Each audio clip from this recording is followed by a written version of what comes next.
5 ఏళ్ల పాలనలో రహదారుల పరిస్థితి అధ్వానంగా మారిపోయిందన్నారు హిందూపురం ఎమ్మెల్యే నందమూరి బాలకృష్ణ. పుట్టినరోజు సందర్భంగా హిందూపురంలో అభిమానులతో సంబరాలు జరుపుకున్నారు బాలకృష్ణ. వైసీపీ నేతలు చేసిన పాపాలకు ప్రజలు తగిన గుణపాఠం చెప్పారని అన్నారు.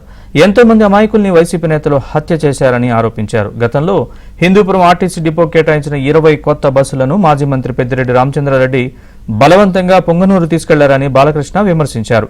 ఏపీలో అభివృద్ధి లక్ష్యంగా కూటమి పనిచేస్తుందన్నారు బాలకృష్ణ.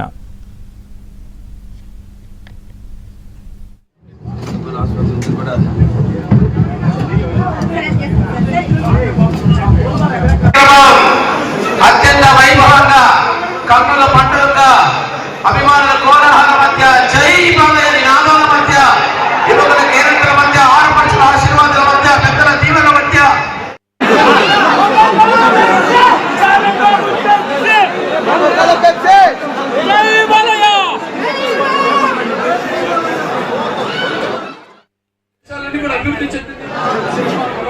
వ్యవస్థ మరి ఆ రవాణాకి అనుగుణంగా మనం రోడ్లు కూడా వేయాలి.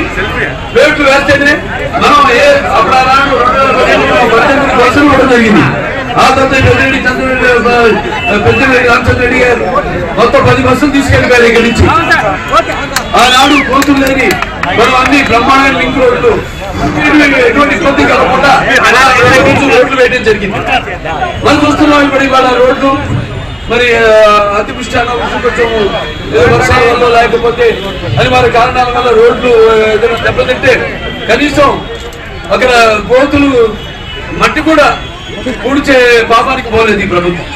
దానికే తగిన శాస్త్రి మీరు అంతా చెప్పారు.